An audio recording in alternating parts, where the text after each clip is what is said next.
আপনারা পাত্রী দেখতে আসছেন, পাত্রকে আনেননি? জি, আমি পাত্র।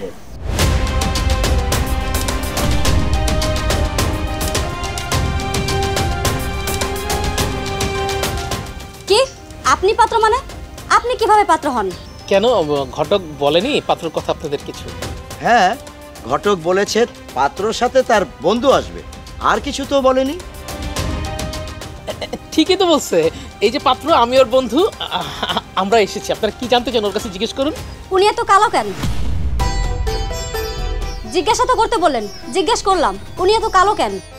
এরকম কাজলের মতো কালো চেহারা নিয়ে উনি আমার মতো সুন্দরী একটা মেয়েকে বিয়ে করতে আসতে কোন সাহসে? দেখুন, আপনি কিন্তু আমাকে অপমান করছেন। আরে রাখ বেটা তোর অপমান। এই তুই কোন জায়গার রাজকুমার রে, তোকে মান রেখে কথা বলতে হবে।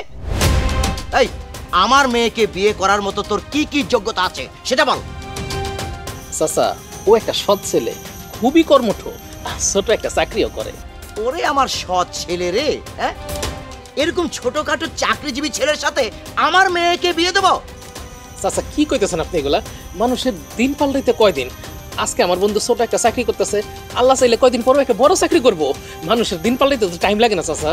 আর গায়ের চামড়া, এরকম কালো চামড়া কিভাবে পরিবর্তন করবে?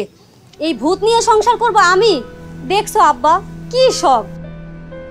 আর পোশাকও পরছে স্পঞ্জের স্যান্ডেল, আবার ফুটপাত থেকে মনে হয় শার্টটা কেনা। দেখুন, ঘটক আমাদের আসতে বলছে, তাই আমরা আসছি। পছন্দ না হলে সম্বন্ধ করবেন না, কিন্তু দয়া করে আমাদের এইভাবে অপমান করবেন না। একদম চুপ! এই বাসায় ঢোকার আগে মনে ছিল না যে অপমান হইতে পারিস? কাইল্লার বাচ্চা কাইল্লা! শ্রাবণী, তুই একটু চুপ থাক না। এই তুই চুপ কর। ওনারা যে অন্যায় করেছে তার শাস্তি দেওয়া উচিত।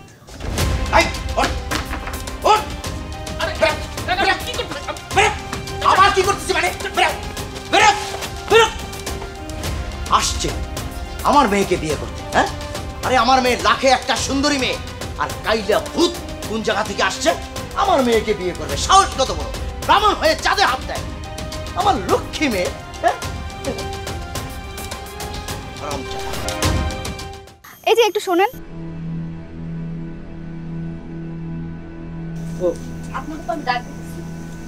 কি অপমান করে স্বাদ মেটে নাই? আরো করতে চান? করেন। আসলে আপনি ভুল বুঝতেছেন, আমি আপনার কাছে অপমান করার জন্য আসিনি, আমি এসেছি আপনার কাছে ক্ষমা চাইতে। দেখুন, আমি কালো বলে আপনারা অনেক কথা বলছেন, দয়া করে আর মজা করবেন না প্লিজ। নিজের গায়ের রং নিয়ে এই মজা শুনতে আর ভাল লাগে না। আপনার আব্বা আর বোনকে বলবেন আমি হাত জোর করে ক্ষমা চাইছি, আমি সরি। তাদেরকে বলবেন আমি আর কখনোই আসবো না। আপনি আসলে ভুল করতেছেন, আমি আসলে ওই বাড়ির লোক না।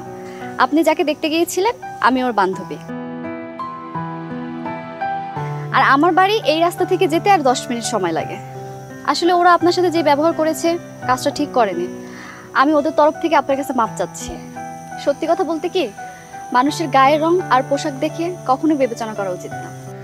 আরে না না, আপনি ক্ষমা চাচ্ছেন কেন? আপনি তো ব্যাপারটা বুঝেন। যারা বুঝে না তাদের আসলে ব্যাপারটা বোঝা উচিত। আরে ভাই, যে বাড়ির মায়া দেখতে এলাম ওরা এত খারাপ ব্যবহার করলো, দূর দূর করে আমাকে গাড়ি ধরে বাইক করে দিল, আর আপনি এসেছেন ক্ষমা চাইতে? মানে পৃথিবীর মানুষ বন্ধু কি বিচিত্রময় কও। এই চল, কথা না বাড়িয়ে চল যাই। আচ্ছা, ভুল কিছু বললে ক্ষমা করবেন, আমরা এখন আসি।